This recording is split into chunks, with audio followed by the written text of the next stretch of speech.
Bonjour Agnès Laurent et merci de venir parler de votre premier livre Endors-toi, tout va bien. Alors au départ, vous êtes journaliste, je crois à l'Express. Oui, tout à fait. Je travaille au service société de l'Express, où je travaille un peu sur des sujets très divers, mais toujours en tant que reporter, donc très ancré sur le terrain. Et quel est le chemin qui vous a conduit à écrire un premier livre et de choisir le polar comme genre littéraire?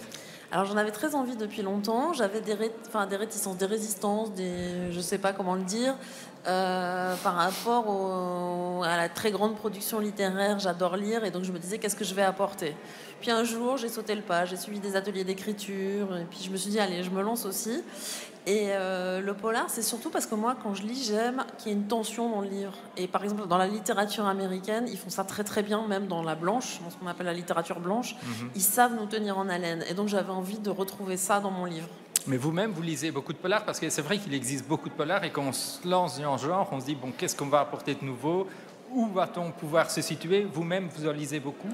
J'en lis pas mal. Alors j'essaie d'alterner un polar, une littérature plus classique, parce que sinon c'est vrai que le polar, on devient vite accro et on n'a plus envie de lire que ça.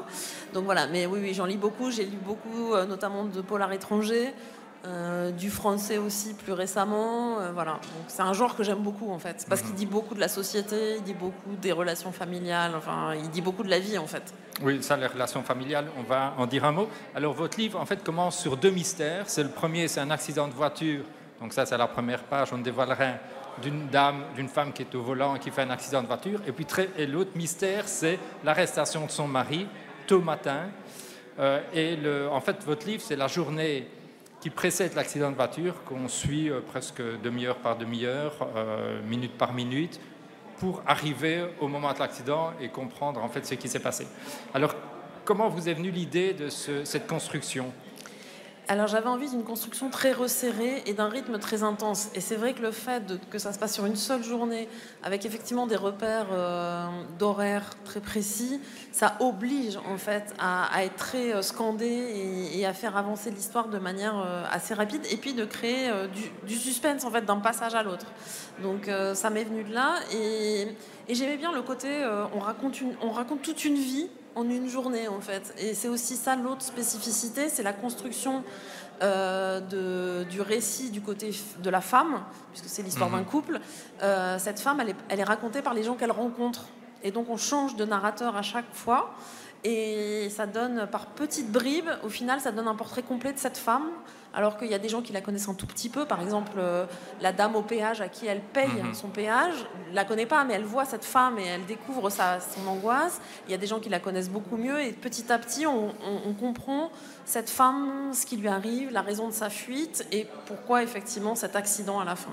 Oui, et alors un chapitre sur deux, on revient au mari qui est donc arrêté par la police et on suit en fait son évolution de la journée d'abord au commissariat et puis ailleurs, mais donc vous aviez aussi envie d'alterner les deux. Donc d'un côté on parle de sa femme à travers des regards extérieurs et puis le mari lui-même, et lui d'ailleurs c'est le seul narrateur, il dit je, et on voit sa journée pour quelque chose qu'il ne comprend pas en fait. Oui, quand il est arrêté, en fait, il comprend pas ce qui lui arrive.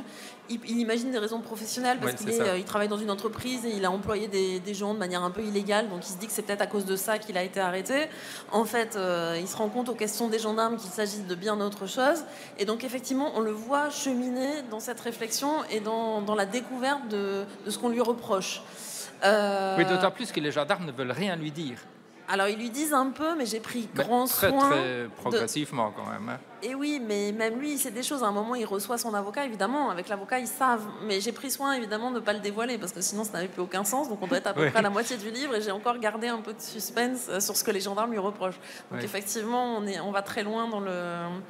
Et sur votre question qui était pourquoi l'alternance des deux voix, en fait, j'avais envie de ça, parce que je pense que quoi qu'on vive dans une vie, avec quelqu'un d'autre, on n'a jamais le même point de vue. Et chacun raconte une histoire différente, en fait. Ça peut être un mariage, une rencontre, un divorce, une séparation, une engueulade. En fait, si vous regardez les deux points de vue, ils sont jamais les mêmes. Donc j'avais envie de cette multiplicité de voix et d'histoires sur ce récit. Oui, c'est ça. Et vous dites que c'est une histoire de couple, et c'est vrai que le mari, ça lui permet aussi de remettre de porter un regard sur son couple, un regard qu'il ne portait plus faute de temps, à cause de l'habitude, à cause de son boulot et tout.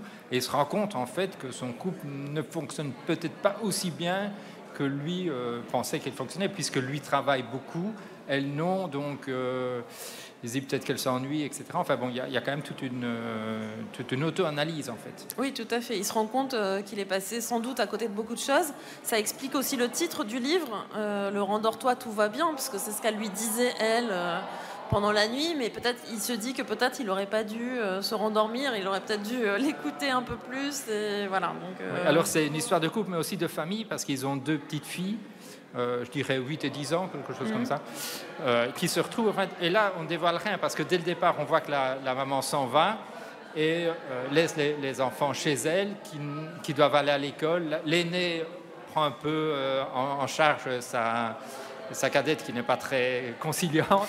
Donc là aussi, vous aviez envie de mettre en scène ce qui arrive à des enfants quand ils sont confrontés à quelque chose à laquelle ils ne sont pas habitués, en fait. oui, oui, tout à fait.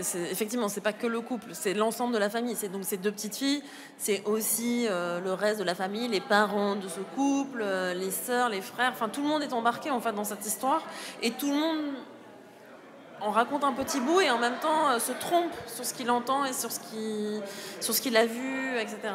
Oui. Alors pour raconter, donc, il y a alternativement le mari et la femme, et elle, on suit en fait sa journée.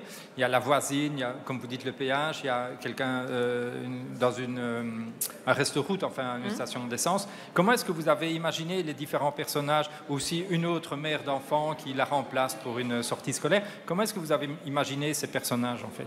Alors, il y en avait quelques-uns qui me paraissaient évidents, c'est marrant, les deux jeunes filles là, qui font le ménage justement dans la station-service. C'est une scène qui m'est venue très vite, de même qu'une de l'autostoppeur qu'elle prend. Après, il y en a un certain nombre que j'ai rajouté ou que j'ai construit en fonction des besoins de mon histoire. Par exemple, la voisine, à un moment, j'avais besoin qu'on raconte le départ à l'école des enfants, etc. Et du coup, je l'ai rajouté. Et en fait, elle apporte vraiment quelque chose parce qu'elle a l'air à la fois proche et lointaine. Enfin, et puis ça dit aussi quelque chose sur le voisinage, sur les rapports qu'on peut avoir avec ses voisins, etc. quoi. Exactement. Donc à chaque fois, j'ai essayé d'alterner vraiment des gens qui étaient très proches d'eux, des gens qui l'étaient moins, des gens qui l'étaient vraiment pas, quasiment. Enfin, elle va à la pharmacie au début. Le pharmacien, il la connaît finalement assez peu. Il sait pas, voilà. Mais après, elle va à la banque. La banquière, elle va un peu plus loin parce qu'elle a été au collège avec elle. Donc ça permet aussi de revenir en arrière sur des événements passés qui correspondent pas forcément à ce qu'elle voit aujourd'hui, mais la banquière, quand elle était au collège, elle voyait déjà cette héroïne un peu différente. Mais ces séquences sont justement l'occasion d'aller en arrière. Vous dites le collège, le mariage, la rencontre, etc. Donc vous, c'est une manière subtile en quelque sorte d'intégrer dans votre livre le passé de vos personnages. Quoi. Ben oui, parce que, surtout sur cette histoire, il était nécessaire d'expliquer, de donner des éléments du passé, parce que ça explique le dénouement en partie, on peut pas le donner, mais donc il fallait vraiment pouvoir expliquer comment ce couple s'était constitué, sur quoi il s'était bâti, qu'est-ce qui, elle ou lui, faisait qu'ils étaient comme ça aujourd'hui, enfin voilà. Et du coup, comme j'avais pas envie de raconter leur histoire depuis leur rencontre de manière linéaire, j'ai choisi cette forme-là, et en faisant dire à chaque personnage un petit peu de cette vie sur 20 ans. Et on se rend compte en fait que cette femme était très solitaire parce que donc ses parents, sa famille, elle ne les voyait plus, ses parents, sa sœur, elle avait coupé les ponts, elle n'avait pas beaucoup d'amis puisqu'on voit que les gens qui interviennent en fait la connaissent mal ou sont pas très amis avec elle, c'est des relations comme ça un peu épisodiques, et on voit finalement c'était quelqu'un de très très seul. Oui, tout à fait. Et qui, en même temps, cherchait un petit peu cette solitude. C'est-à-dire qu'elle n'est pas très à l'aise avec la société. Elle se plaît aussi dans son univers familial avec son mari et ses enfants, finalement. Donc, oui, elle-même s'enferme un peu là-dedans et elle n'a pas forcément envie d'aller au-delà. Et si, un peu, les parents d'élèves. Oui, c'est ça, mais ça reste des relations extrêmement superficielles, en fait. Alors il y a évidemment un autre élément qui intervient et qui est important, c'est la télévision, les journalistes, puisque c'est BFM que vous mettez en scène, et c'est vrai que bon, avec aujourd'hui l'information en continu, etc., rien n'échappe presque aux journalistes, et elle voit elle-même quand elle s'arrête de la station-service les émissions où on parle d'elle, de son mari, etc. Donc c'était important aussi pour vous de donner cette dimension. Alors, c'était surtout incontournable parce qu'effectivement, on ne peut pas situer une histoire aujourd'hui comme celle-là sans qu'il y ait cet effet-là, en fait. Et tout prend des proportions tellement rapidement, surtout un événement un peu mystérieux. Enfin, on le voit quasiment toutes les semaines, en Ouais, fait. ouais, ouais, ça. Dès qu'il y a un fait divers, ça tourne en boucle. Donc voilà, c'était plus... oui, c'était pas un incontournable, en fait. Mhm. Alors, il y a aussi une autre chose, c'est que le mari, donc il est seul, il est au commissariat, mais il souffre aussi parce que physiquement, il a des problèmes aussi, il ne peut pas rester trop longtemps debout, trop longtemps assis, etc. Donc, pourquoi est-ce que vous avez rajouté cet élément physique, je dirais, à l'élément psychologique? Parce que j'avais pas envie de juger ni les uns ni les autres dans cette histoire. Donc en fait, j'avais besoin d'avoir des êtres humains et vraiment humains. Et cette question de la souffrance physique qu'il ressent, cette douleur qu'il a, mais ancienne, qui n'est pas liée à ce jour-là, lui donner aussi une touche d'humanité, parce que sinon il aurait presque pu paraître un peu froid, un peu cynique, un peu enfermé sur son travail, son argent qu'il gagne, son petit club de kayak. Mais là, il a une faille, et du coup, cette faille le rend plus humain, en fait. Et c'est vraiment ce que j'ai cherché dans ce livre, c'est à chaque fois de ne jamais juger aucun des personnages. Alors, je ne sais pas si j'ai réussi, mais en tout cas, c'est ce que j'ai essayé de faire. On voit que les policiers montrent peu d'empathie quand même à son égard et de compréhension à son mal. Ils croient qu'il joue, qu'il n'est pas sincère dans ce qu'il dit, etc. Donc, oui, alors moi, encore une fois, je ne peux pas dévoiler le dénouement, mais c'est vrai qu'on peut penser que... Enfin, pour beaucoup de gens, ça paraît incroyable qu'ils ne... Oui, mais même quand il dit il a mal, etc., on dit non. Quand il dit il a faim, on lui amène un vieux sandwich ou à peu près. Je veux dire, ils ne sont pas. Oui, bon, j'ai peut-être pas grandi les policiers ni les gendarmes dans cette affaire. Ils m'en voudront peut-être, je ne sais pas. Et justement, donc c'est votre premier livre. Quand vous êtes arrivé au bout, c'était un peu une victoire pour vous? Contre quelque chose? Alors, non, pas une victoire contre quelque chose, une fierté de quelque chose. D'y être arrivé? Oui, d'y être arrivé, qu'il ait une reconnaissance par des gens extérieurs, puisqu'il a été publié. Donc ça veut dire qu'à un moment, un éditeur l'a trouvé bien. De rencontres avec des lecteurs maintenant. Enfin voilà, donc je suis fière de ça, en fait. Mais quand vous êtes parti, vous étiez sûr d'y arriver, ou bien il y avait quand même toujours un petit peu un doute? J'étais pas sûre à 100%, mais j'avais quand même bien les idées en tête. Quand vraiment je me suis lancée, j'étais assez décidée. Après, j'étais pas du tout sûre qu'il serait publié. Mais en tout cas, la satisfaction de l'avoir écrit déjà était très importante. Donc, Et justement, la publication s'est faite rapidement, ou bien ça a été un parcours du combattant? Entre les deux, en fait. Non, mais en plus, au moment où j'ai tenté de le faire publier, il y a eu le confinement, donc il y a eu un intermède. Et après, par contre, ça a été très vite, c'est-à-dire que l'éditrice l'a lu, 48 heures après, elle a signé un contrat, et il est sorti 5 mois après. Donc vous l'aviez écrit avant le confinement, en fait? Oui. C'est pas un livre du confinement, parce qu'il y a beaucoup de romans qui paraissent aujourd'hui qui ont été écrits pendant le confinement. Parce que pendant le confinement, comme je suis journaliste, on a eu ça beaucoup de travail. Nous, ça n'a pas été vraiment du confinement. J'avais pas le temps d'écrire, en fait. Voilà. Mais alors donc c'est quelqu'un, vous écrivez déjà, ça paraît dans la presse, etc.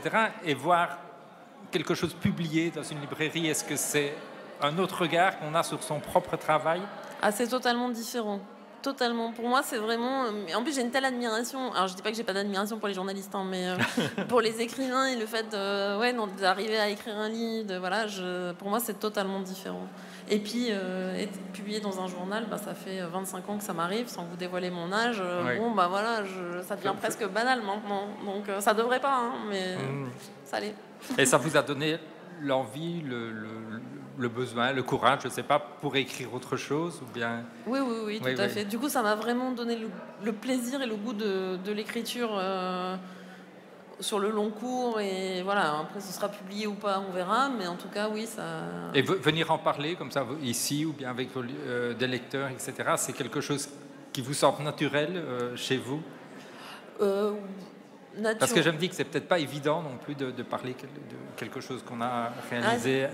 Si, parce que moi, c'est tellement important pour moi qu'au contraire, je suis très contente d'en parler. Même dans certains salons, je vais au devant des lecteurs en disant c'est mon premier roman, suivant comment sont organisés les salons. Et même ma frustration du départ, parce qu'il est sorti au mois de fin mai, c'est qu'on était encore d'une période un peu molle au niveau des rencontres. Donc là, depuis la rentrée, je fais pas mal de salons et je suis très contente du coup, parce que il vit en fait ce livre. Donc, très bien. Voilà. Mais écoutez, merci beaucoup. Félicitations pour votre livre et bonne continuation pour la suite. Alors. Merci à vous. Beaucoup. Bonne journée. Merci.